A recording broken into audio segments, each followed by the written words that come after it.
you saw my last post and you're a veteran, this is how they're using and treating us as, well, science experiments, which goes in hand with Atrium Health, well, possibly the church and local law enforcement, so they could get away with this, so everybody can make extra money. Let's get into it.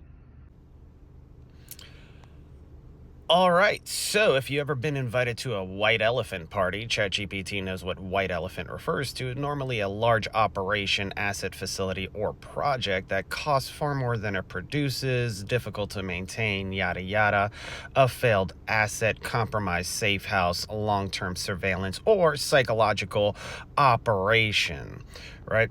Now, when it comes to law enforcement, it's an initiative or a task force that looks impressive on paper but produces no results.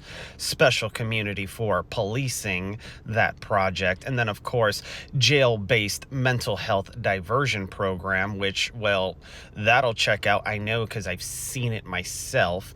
And it's grant-funded. Weird. Now, let's continue. Psychological operations. White elephant could be a narrative operation or psychological pressure tactic that has outlived its usefulness. Ending it would expose wrongdoing, would have political explosivity, or it's too much money/power tied to it. All right, now let's continue. Here's a little synopsis for everybody. You guys can go ahead and check this out. When it comes to nonprofits, churches, etc., Freemasonry, psychological operations, law enforcement, intelligence, yada yada.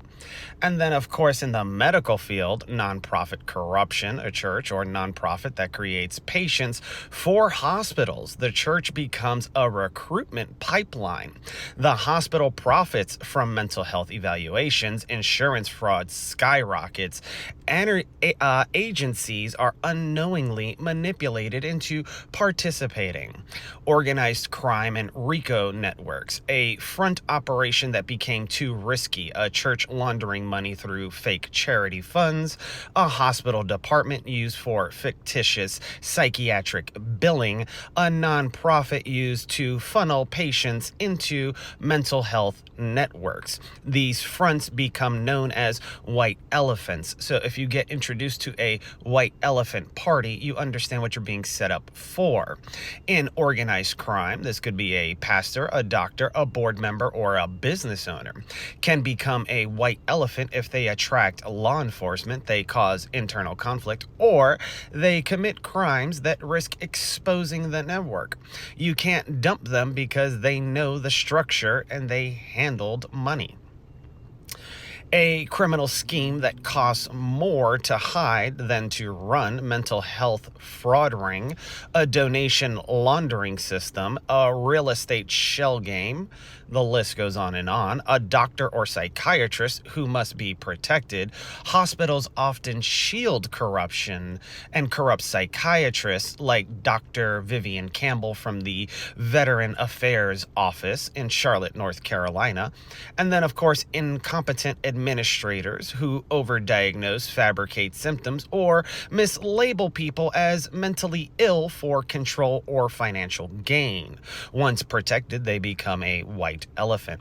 A hospital program that exists only to inflate mental health billing.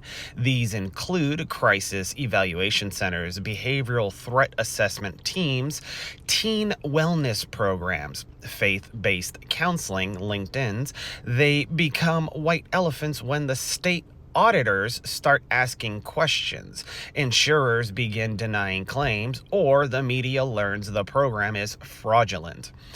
Now, a pattern of unexplained coincidences. If you've seen any of my videos, you know coincidences don't exist. People tied to the church repeatedly end up in mental health holds, which that will check out if you even look at my background because it was done to me. The same doctors evaluate them or different ones in the know. And then, of course, the same nonprofit reports them. Investigators look at RICO patterns, conspiracy, collusion, coordinated activity, mutual financial benefit. Now, when it comes to money moves, but nothing real is produced, this usually means laundering. Multiple institutions protect one another: church, hospital, police, nonprofit, donor, media. This indicates a possible enterprise structure. What crimes appear when a white elephant network collapses? Well, federal crime, that would be RICO, 18 USC 1962, mail wire fraud, honest services fraud, healthcare fraud, false claims act violations, witness tampering, and obstruction of justice. And then, of course, you have this right here. It's a little bit clearer so you can see obstruction of justice. When a white elephant network collapses, here's some more stuff that goes into it: conspiracy against rights, deprivation of rights under color of law, and the list goes on and on. State crimes would be fraud, medical malpractice, involuntary committed abuse, which was also done to myself, emotional distress, tort, defamation, harassment and stalking, unlawful surveillance, and criminal conspiracy. Professional consequences: doctors lose licenses, churches lose nonprofit status, hospitals lose Medicare and Medicaid eligibility, boards get dissolved, administrators are removed, assets are seized. Hope this helps you guys.